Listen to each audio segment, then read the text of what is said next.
2 வருஷத்தில் நடந்ததை 1 மாதத்தில் நீங்கள் செய்ய போகிறீர்களா என்கிற கேள்வி இருக்கு. நீங்க செய்யறது வேலை இல்லை, நாசம் தானே நான் சொல்றேன். எஸ்ஐஆரை போக்கடிக்கணும்னு நாங்கள் நினைக்கிறோம்.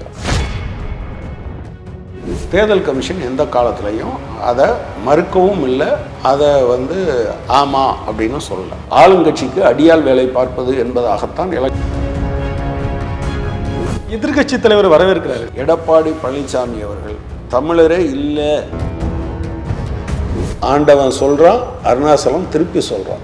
அமித்ஷா சொன்னா எடப்பாடி பழனிசாமி அதை கிளிப்பிள்ளை போல சொல்லுவார். சாதி ஆணவ கொலை குறித்து அவருடைய நிலைப்பாடு என்னங்கிறத இது ரெண்டையும் சேர்த்து பார்த்தீங்கன்னா அது கள்ள மௌனங்கிறத தாண்டியது. அது திமுகவுடைய கூட்டணி கட்சியும் திமுகவும் நடக்க இருக்கிற தேர்தலுக்கான தோல்விக்கான காரணமா இதை பேச தொடங்கிட்டாங்கன்னு திரு நயினார் அவர்கள் பேசியிருக்கிறார். நீங்க தோத்து போவோன்னு முடிவு எடுத்ததுனால தான் பீகார்ல. உலக தமிழர்களுக்கு வணக்கம். இது கிங் டிவி. இன்றைய நிகழ்வில் நம்மோடு இணைகிறார் தோழர் கனகராஜ் அவர்கள். வணக்கம் தோழர். வணக்கம்.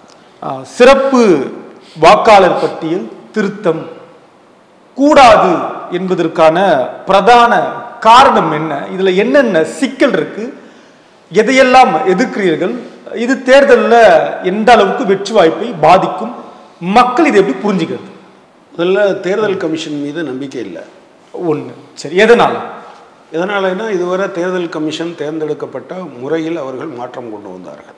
எப்படி கொண்டு வந்தாங்கன்னா, இதுக்கு முன்னால் பிரதமர், எதிர்கட்சி தலைவர், உச்ச நீதிமன்ற தலைமை நீதிபதி. சரி, அப்படி இருந்ததில் 2 பேரும் பொலிட்டிக்கல் பார்ட்டி. ஒருத்தர் இந்தியாவினுடைய மிக உயர்ந்த பொறுப்பில் இருக்கக்கூடிய நீதிபதி. இப்போ இந்த நீதிபதியை நீக்கிட்டு பிரதமர் விரும்புகிற ஒரு அமைச்சர் இருக்கலாம் என்பதனுடைய பொருள், பிரதமர் யாரை விரும்புகிறாரோ அவர்தான் தேர்ந்தெடுக்கப்படுவார் என்று பொருள். தனக்கானவர் என்பதை விட தான் சொல்லுகிறபடி ஆடுகிறவர், அப்படிதான் அவங்க தேர்ந்தெடுக்கிறதுக்கு முயற்சி. 2வது, ஏற்கனவே உங்களுக்கு தெரியும், கர்நாடகாவில் தேர்தல் தேதி அறிவிப்பதற்கு முன்பாக பிஜேபியினுடைய அமித் மாளவியா தேர்தல் தேதிகளை அறிவித்தார் கர்நாடகா எலெக்ஷனுக்கு. சரி, ஒரு அரை மணி நேரத்துக்கு முன்னாலேயே அவர் அறிவிச்சிட்டார். என்னன்னு கேட்டால் அதை விசாரணை நடத்துகிறோன்னாங்க, இன்றைக்கி வர சொல்லலை. 3வது, எஸ்ஐஆரை அவங்க பீகாரில் சொல்கிற போது அவங்க என்ன சொன்னாங்க அப்படின்னா, யார்கிட்டையும் கன்சல்ட் பண்ணலை, எந்த அரசியல் கட்சியோடவும் பேசலை. திடீர்னு ஒரு நாள் அவங்க அதை அறிவித்தாங்க. 3வதாக, இப்போ அவங்க வெளிநாட்டவர்களெல்லாம் நாங்கள் வெளியேற்ற போகிறோன்னு சொன்னாங்கல்ல, இடையில ஒரு இது வந்தது, 35,000 பேரை நாங்கள் அடையாளம் கண்டு இருக்கிறோம் என்று. பட் தேர்தல் கமிஷன் சொன்னதாக செய்திகள் வெளியாச்சே தவிர தேர்தல் கமிஷன் சொல்லலை. தேர்தல் கமிஷன் எந்த காலத்திலையும் அதை மறுக்கவும் இல்லை, அதை ஆமா அப்படின்னு சொல்லலை. இப்போ அதை பியூரிஃபை பண்ணிட்டதா சொன்னாங்க.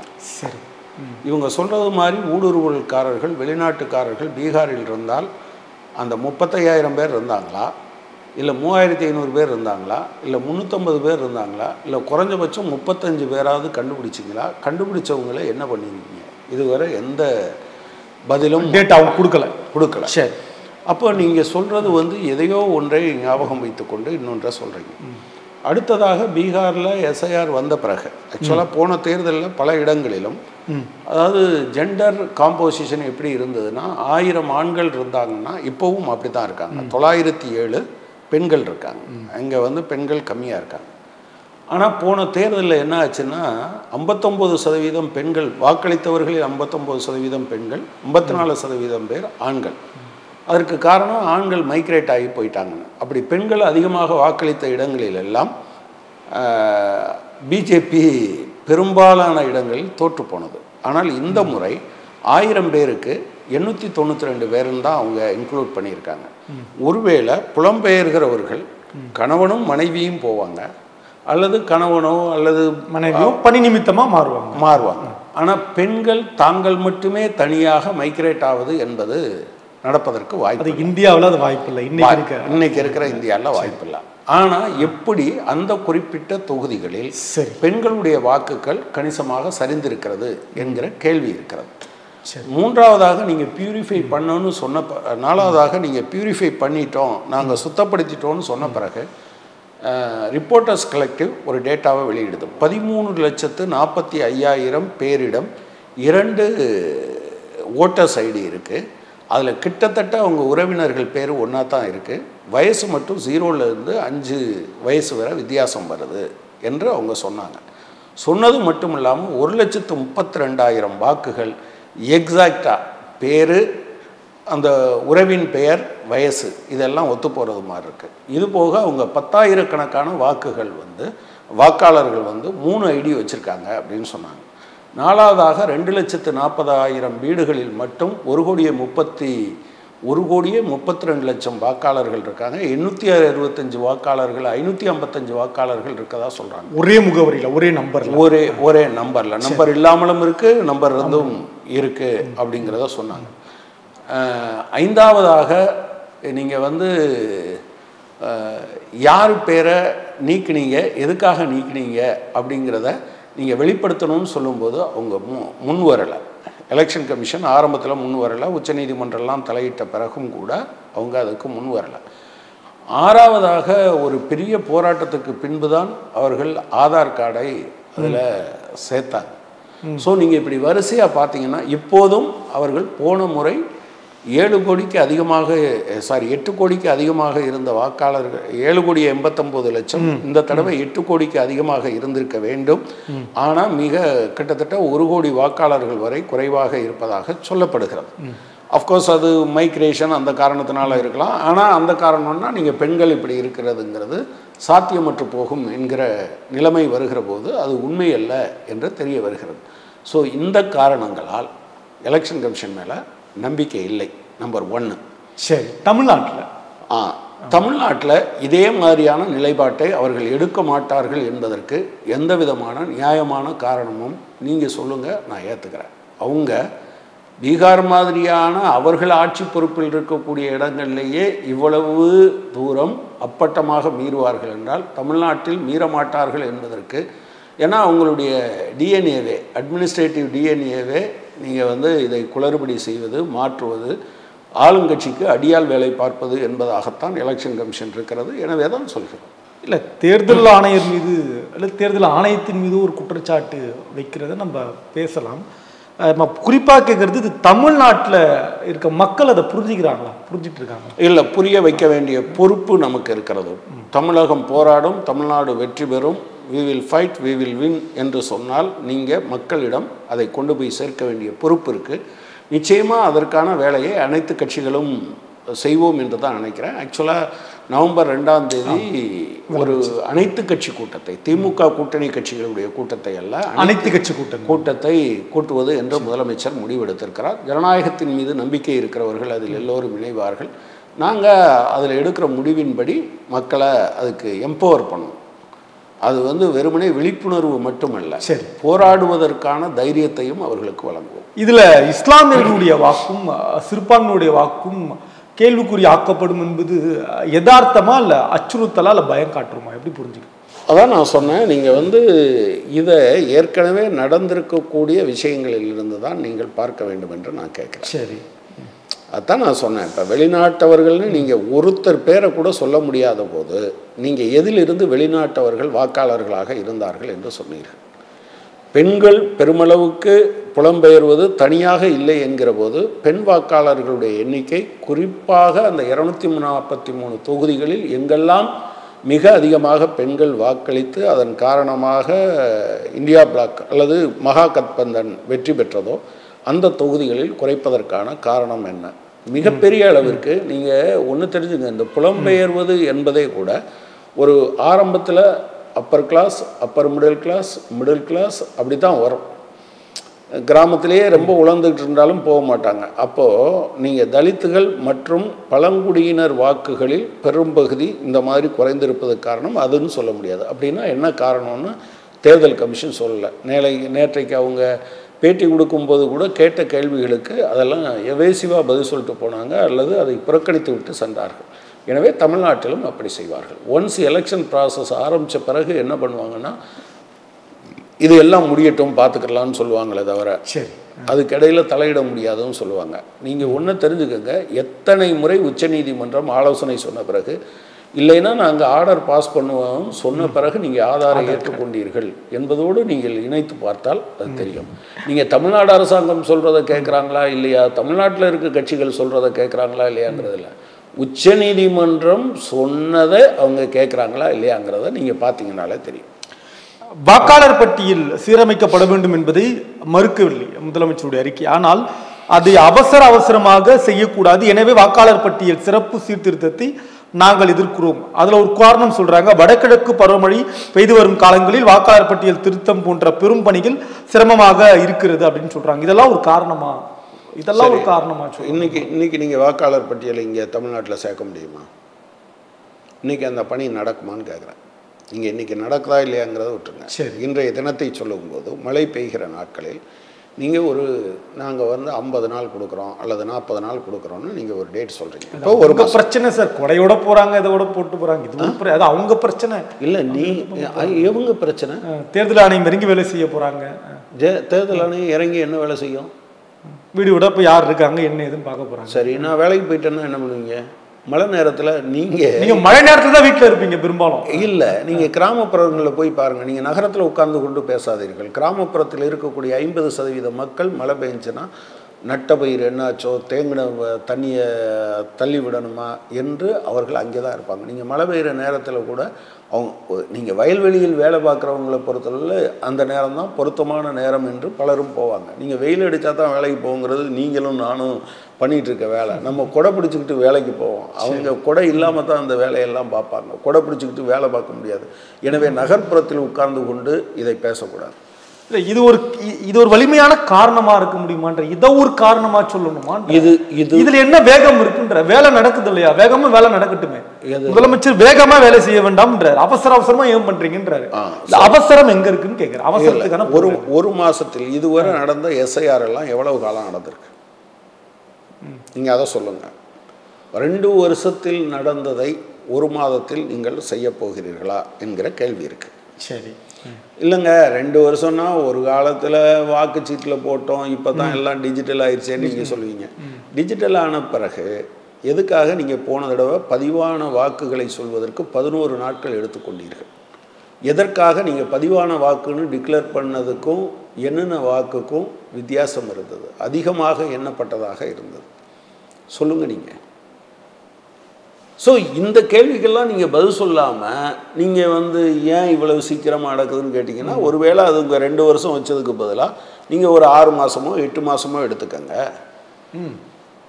அதெல்லாம் தேவை தானே? அதை ஏன் செய்ய மறுக்கிறீங்கன்னு கேட்குறேன். பலர் வேகமாக வேலை செய்கிறாங்க, அவங்களே வேகமாக வேலை செய்கிறாங்க, நல்லது தானே சார், நல்லது தானே, வேகமாக வேலை செய்கிறாங்க, வேலை நடக்கட்டுமேன்றாங்க. இல்லை, நீங்கள் அவசரமாக வேலை செய்கிறதெல்லாம் முக்கியம், நீங்கள் பெர்ஃபெக்டாக இருக்கிறது முக்கியம். அதாவது வாக்காளர் பட்டியல் சீரமைப்பதனுடைய அடிப்படையான நோக்கமே வாக்களிக்க தகுதியுள்ள எந்த ஒரு நபரும் விட்டுவிடக்கூடாது. வாக்களிக்க தகுதி இல்லாத எவரும் அதில் சேர்க்கக்கூடாது. இது 2 தான். இந்த 2ஐயும் ஒன்று, நான் அதில் இப்போ நான் ஒரு மாதம்லாம் வெளியூருக்கு போகிறவங்க கிடையாதா இருக்காங்க. அவங்க என்ன செய்யணும்? அவங்க என்ன செய்யணும்னு நீங்கள் சொல்லுங்கள். 1 மாதம் ஊருக்கு போகிறவர் என்ன செய்யணும்னு சொல்லுங்கள். நாளை மறுநாள் பார்த்துக்கலாம் அப்படின்னு, அல்லது நான் ஊருக்கு போயிட்டு வந்திருக்கேன், நாளை மறுநாள் பார்த்துக்கலான்னு நினைக்கிறேன், நாளை மறுநாள் ஒரு அவசரம் வந்துடுச்சு, போயிட்டா என்ன பண்ணுறது? சின்ன சின்ன வேலைகளுக்காக வெளியூர் போகிறவங்க, நீங்கள் கள்ளக்குறிச்சி மாவட்டத்தில் ஒரு தடவை நான் போகும்போது ரேஷன் அரிசியை பல வீடுகள்லையும் வாங்கிட்டு ஒரு ஊத்தர் சாக்கில் வச்சுருந்தாரு. இது என்ன அப்படின்னு, அரிசி எங்கே வேலை பார்க்குறீங்கன்னு கேட்டேன். நான் கர்நாடகாவில் வேலை பார்க்குறேன், இங்கே வாங்கிக்கிட்டு அவர் போகிறேன்னு சொல்லுவேன் அரிசி. அவர் என்ன சொல்லுவார் அப்படின்னு சொன்னால், நான் அதாவது இந்த மாதமும் அடுத்த மாதமும், இந்த மாதம் போடுறத வாங்குறது அடுத்த மாதம் போடுறத வாங்குறது மாதிரி, அந்த எப்போ போடுறாங்கன்னு பார்த்து இதனுடைய கடைசி நாளும் அடுத்த மாதத்தினுடைய முதல் நாளும் வர்றது மாதிரி நான் லீவ் போட்டு வருவேன்னு சொல்லியிருக்காரு. அவங்கள நீங்கள் என்ன பண்ணுவீங்க? ஸோ நான் என்ன சொல்கிறேன்னா, நீங்கள் ஃபேராக இருக்கிறதுக்கு பதிலாக அவசரம் என்பது அது வேகமாக வேலை பார்க்குறதுங்கிறது உங்களுடைய நோக்கமா? இல்லை யாருமே வேலை செய்யட்டுமேப்பா, கையை ஏன் கட்டுறீங்கன்னு கேட்குறாங்க. வேலை செய்யட்டுமே, ஏன் கையை கட்டணும்? வேலை நடக்கட்டுமே. நீங்கள் செய்கிறது வேலை இல்லை, நாசம் தானே நான் சொல்கிறேன். நீங்கள் அதனால தான் வேகமாக செய்கிறீங்கன்னு சொல்கிறேன். அதனால தான் நான் கேட்குறேன், ஏன் நீங்கள் ஆதாரம் எடுத்துக்க மாட்டேன்னு சொன்னீங்க? ஏன் இவ்வளோ பேரை நீக்கினீங்க? நீக்கினவங்க பேரை ஏன் போட மாட்டேன்னு சொன்னீங்க? அதை நான் செக் பண்ணுறதுக்கு மெஷின் ரீடபுளாக ஏன் லிஸ்ட்டை உங்களுக்கு இது கொஞ்சம் கூட கூச்ச நாச்சம் இல்லாமலே அவங்களும் பேசுகிறாங்க, நீங்களும் கேள்வியாக கேட்குறீங்க. நான் என்ன கேட்குறேன், மெஷின் ரீடபுளாக அது எதுக்கு? வாக்காளர் பட்டியல் நீங்கள் டிராஃப்ட் கொடுக்குறீங்க. டிராஃப்ட் எதுக்காக? செக் பண்ணுறதுக்காக. என்ன செக் பண்ணுறதுக்காக? என் பேர் இருக்கா, என் குடும்பத்தில் இருக்கவங்க பேர் இருக்கா, விலாசத்தில் தான் முன்ன பண்ண வீடுல இருக்கவங்க இருக்காங்களா, இல்லாத வீட்டை பக்கத்து வீட்லேயே ஒரு 100 பேர் இருக்கதா சேர்த்துருக்காங்கன்னா இல்லையேன்னு சொல்கிறதுக்காக. இதை பார்க்குறதுக்கு நீங்கள் ஒவ்வொரு பேராக தான் வாசிக்க முடியுமே தவிர, நீங்கள் வேகமாக வாசிக்கணும்னு சொன்னீங்கல்ல, மெஷின் ரீடபுளாக இருக்கதா தான் நீங்கள் வேகமாக பண்ண முடியும். அதைத்தான் நீங்கள் என்ன பண்ணுறீங்க, மெஷின் ரீடபுளாக இல்லாமல் மாற்றி பதிவேற்றுறீங்க. இதில் நோக்கமே இல்லைன்னு சொல்கிறீங்களா? மெஷின் ரீடபுளாக உள்ள ஒரு பேப்பர் தானே நீங்கள் வச்சுருப்பீங்க, அதைத்தானே அடுத்து நீங்கள் மெஷின் ரீடபுளாக இல்லாமல் இமேஜாக ஏற்றுறீங்க. எவ்வளோ பெரிய கஷ்டப்பட்டு எவனும் சீக்கிரமாக பார்த்துடக்கூடாதுன்னு ஏற்றுறீங்க பார்த்தீங்களா? அதில் நோக்கமே இல்லைன்னு சொல்கிறீங்களா? சரி, அதுக்கு அவர் பதில் சொல்லணும். தமிழக மக்களின் வாக்குரிமையை பறிக்கும் சதி திட்டம் என்று முதலமைச்சர் சந்தேகிக்கிறார். சதி திட்டம் அப்படின்னா எப்படி புரிஞ்சுக்கிறது? பீகாரில் பார்த்ததை நான் இங்கே பார்க்குறேன். அவங்க மற்ற இடத்துல ஜனநாயகத்தின் மீது அவர்களுக்கு எப்போதுமே ஒரு பெரிய நம்பிக்கை பாஜகவுக்கு இருந்ததில்லை. அடிப்படையில் அவங்க பண்ணுற இது எல்லாமே ஒரு கட்டத்தில் தேர்தலே வேண்டாங்க, இது தேர்தல் நடத்தி மட்டும் என்ன ஆகுது, ஏகப்பட்ட செலவாகுது, அதனால் அவங்க ஏற்கனவே ஒன்று சொல்லிகிட்டே இருந்தாங்கல்ல, 1 நேஷன் 1 எலெக்ஷன், ஒரே மொழி அப்படின்னு சொல்லிட்டு இருக்காங்கல்ல. இந்த தேர்தலை பற்றியான அவர்களுடைய நோக்கம் என்ன? அவர்களை பொறுத்தவரை ஜனநாயகம் கிடையாது, கூட்டாட்சி தத்துவம் கிடையாது, ஒற்றையாட்சி முறை தான் இருக்கணும். ஜனநாயகம் என்பதில் கண்டவனும் ஜெயிச்சு வந்துடுறான். எனவே திறமையான, நேர்மையான, அர்ப்பணிப்பு மிக்க ஒரு 5-6 பேர் சேர்ந்து கொஞ்சம் ஆலோசகர்களை வச்சுக்கிட்டு நாட்டை நடத்தலாங்கிறது தான் அவங்க ஆர்எஸ்எஸ்னுடைய தத்துவம். எனவே அதை நோக்கி அவர்கள் போவார்கள். அதுக்காக ஜனநாயகத்தை ரொம்ப புகழ்ந்து பேசுவாங்க. பேசிக்கிட்டே உள்ளே பகை வைத்து உதட்டில் உறவாடுவது என்பது தான் அவங்களுடைய நோக்கம். எனவே அவங்க இதை நோக்கி போகிறாங்க. எனவே அவங்க இதை செய்து முடிப்பார்கள். நீங்கள் செய்து முடித்த பிறகு ஃபைனல் லிஸ்ட் வந்துருச்சுன்னு சொன்ன பிறகு, இப்போ இன்றைக்கி சொல்லியிருக்காருல ஃபைனல் லிஸ்ட் வந்துருச்சு, அதில் ஒன்றும் செய்ய முடியாது அப்படின்னு. நீங்கள் நாளைக்கு போய் நாங்கள் இப்போ அது என்ன ஆலன் தொகுதி, கல்பெர்கி டிஸ்ட்ரிக்டில் ஆலன் தொகுதியை எடுத்துக்கிட்டாங்க. 6000 சொச்சம் வாக்குகள் நீக்கப்பட்டிருக்கு. ஜென்யூன் ஓட்டர்ஸ் நீக்கப்பட்டது ஒரே ஒரு என்னது இ-சேவை மையத்திலேருந்து நீக்கப்பட்டிருக்கு. ஒவ்வொரு ஓட்டுக்கும் 80 ரூபாய் வீதம் அந்த டெலீட் பண்ணுறதுக்கானது அனுப்பப்பட்டிருக்கு. எப்படி எலெக்ஷன் கமிஷனோட இந்த விஷயங்கள்லாம், அதாவது நீங்கள் ஒரு ஃபார்ம் அனுப்புனீங்கன்னா ஃபார்ம் தான் நீங்கள் அனுப்ப முடியுமே தவிர டெலீட் பண்ணுறது எலெக்ஷன் கமிஷன் தான் பண்ணணும். அப்போ அதனுடைய க்ரெடென்ஷியல் உங்கள்கிட்ட இருந்தால் தான் பண்ண முடியும். ஆனால் அதை ஒரு தனிநபர் பண்ணியிருக்கான், 6000 ஓட்டை பண்ணியிருக்கான்னு இப்போ இந்த 6000 ஓட்டை கண்டுபிடிக்கிறதுக்கு முதல்ல நீங்கள் என்ன பண்ணீங்க, அந்த லிஸ்ட்டையே தரமாட்டேன். நீங்கள் ஏற்கனவே வெப்சைட்டில் இருந்ததை நீங்கள் தூக்கிட்டீங்க. அப்புறம் சண்டை போட்டு தான் அதை கொண்டு வந்தீங்க. இப்போ அவங்க சொல்லியிருக்காங்க ஒரு ஓட்டை டெலீட் பண்ணுறதுக்கு 80 ரூபா கொடுத்து 6000 சொச்ச ஓட்டு டெலீட் பண்ணியிருக்காங்கன்னு சொல்லியிருக்காங்க. எனவே இது தமிழ்நாட்டில் நடக்காது என்று உங்களால் சொல்ல முடியுமா? எதிர்கட்சி தலைவர் வரவேற்கிறாரு சார். எதிர்கட்சி தலைவர் வரவேற்கிறாரு. நீங்கள் அதாவது இப்போது இபிஎஸ் என்று அறியப்படுகிற எடப்பாடி பழனிசாமி அவர்கள் தமிழரே இல்லை அப்படின்னு அமித்ஷா சொல்லிட்டாருன்னு வச்சுக்கோங்க. அதில் என்ன தப்பு, புதுசாக ஏதாவது கண்டுபிடிச்சிருப்பாருன்னு சொல்லுவார். பாஜக சொல்லுவதை எதிர்த்து பேசுவதற்காக நான் கேட்குறேங்க, உங்களுக்கு குறைஞ்சபட்ச நேர்மை இருந்தால் இபிஎஸ் என்ன பேசியிருக்கணும்? தமிழ்நாட்டில் பிறந்தவன் எல்லாம் அயோக்கிய பயிலாங்க. தமிழ்நாட்டில் பிறந்தவன் கரூர் இன்சிடெண்ட்டை ஐபிஎஸ் அதிகாரியாக இருந்தாலும் நீ தமிழ்நாடு ஆளு தானே நீங்கள்? ஆமாம், நீங்கள் எதிர்கட்சி தலைவராக தானே இருக்கீங்க, முதலமைச்சராக இருந்தவரும் கூட. தமிழ்நாட்டில் இருக்கிறவர் விசாரிக்கக்கூடாதுன்னா தமிழ்நாட்டில் இருக்கவங்களாம் நேர்மையற்றவன் தானே அர்த்தம். எடப்பாடி பழனிசாமி பதில் சொன்னாரா? அவர் இருந்த காலத்தில் எல்லாரும் ஏடிஎம்கே அதிகாரிகளாக தான் இருந்தாங்களா? சரி, ஏன் அவர் பேசலை? ஆண்டவன் சொல்கிறான், அருணாசலம் திருப்பி சொல்கிறான். அமித்ஷா சொன்னால் எடப்பாடி பழனிசாமி அதை கிளிப்பிள்ளை போல சொல்லுவார். என்ன அமித்ஷா ஆசனில் இவரால் சொல்ல முடியாதுங்கிறதுனால இவர் தமிழை நான் கேட்குறேன், தமிழ்நாட்டில் ஒரு மிகப்பெரிய பிரச்சனையாக இருந்ததில்ல சாதி ஆணவ படுகொலைகள். இந்த காலத்தில் அது நாங்கள் ஒரு கமிஷன் போடுறோம், வந்த பிறகு பார்ப்போம்னு சொல்லியிருக்காங்க. நீங்கள் ஒன்று ஆதரிக்கணும், இல்லைன்னா எதுக்கணும். எடப்பாடி பழனிசாமி ஸ்டேட்மெண்ட் விட்டுருக்காரா? பிஜேபி ஸ்டேட்மெண்ட் விட்டுருக்காரு. ரெண்டு பேரும் ஐடென்டிக்கல். அதனால எங்கேயும் ஆதரிக்கவும் அது மறுக்கவும் இல்லை இல்லையா? எது எதிர்கட்சி தலைவர் அண்ணாட்டு இந்திய அண்ணா திராவிட முன்னேற்ற கழகம் மறுக்க வேண்டிய அவசியமும் இல்லையா? இந்த மௌனம் சம்மதமெல்லாம் அரசியலில் ஒன்றும் கிடையாது. அது அதுக்கு பேர் கள்ள மௌனம். நீங்கள் எனக்கு பயங்கர கோபமாக வார்த்தை வருது. அது என்ன அரசியலில் நீங்கள் ஒரு தமிழ்நாட்டு நீங்கள் அதை எதோட சேர்த்து பார்க்கணும். இவர் திருநெல்வேலி மாவட்டத்தில் 5 கூட்டம் பேசினார். கவின் இறந்ததுலேருந்து 10 நாளைக்குள்ள 5 கூட்டம் பேசினார். பாளையங்கோட்டையிலையும் பேசினார். அந்த பையன் இறந்ததுலேருந்து ஒரு 2 கிலோமீட்டருக்கு உள்ள தூரத்தில் பேசினார். ஒரு 6 மாதத்துக்கு முன்னாலேயோ அல்லது 1 வருஷத்துக்கு முன்னாலேயோ இறந்து போன காங்கிரஸ் தலைவர் ஜெயக்குமார் கொலையை ஏன் கண்டுபிடிக்கலை, ஏன் தடுக்கலைன்னு பேசினார். அப்புறம் என்ன பண்ணாருன்னா, ஒரு சப் இன்ஸ்பெக்டர் இறந்து போயிட்டார், முதலமைச்சர் கூட அவர் கொலையை பற்றி பேசினார், கவின் கொலையை பற்றி பேசலாம். எனவே சாதி ஆணவ கொலை குறித்து அவருடைய நிலைப்பாடு என்னங்கிறத இது ரெண்டையும் சேர்த்து பார்த்தீங்கன்னா அது கள்ள மௌனங்கிறத தாண்டியது. அது திமுகவுடைய கூட்டணி கட்சியும் திமுகவும் நடக்க இருக்கிற தேர்தலுக்கான தோல்விக்கான காரணமாக இதை பேச தொடங்கிட்டாங்கன்னு திரு நயினார் அவர்கள் பேசியிருக்கிறார். நீங்கள் தோற்று போவோன்னு முடிவு எடுத்ததுனால தான் பீகாரில் உங்களுக்கு வாக்களிக்காதவர்களுடைய வாக்காளர்களை நீக்க ஆரம்பிச்சிங்க. நாங்கள் அதை நடக்க விட மாட்டோம். நாங்கள் உஷாராக இருக்கிறதே, எச்சரிக்கையாக இருக்கிறதே உங்களுக்கு பயத்தை கொடுத்துருக்குல. எஸ், நீங்கள் தோக்கடிக்கிறதுக்காக நீங்கள் எஸ்ஐஆர்னு நினைக்கிறீங்க. எஸ்ஐஆரை தோக்கடிக்கணும்னு நாங்கள் நினைக்கிறோம். We will do that. ரொம்ப நன்றி தோழர். நன்றி.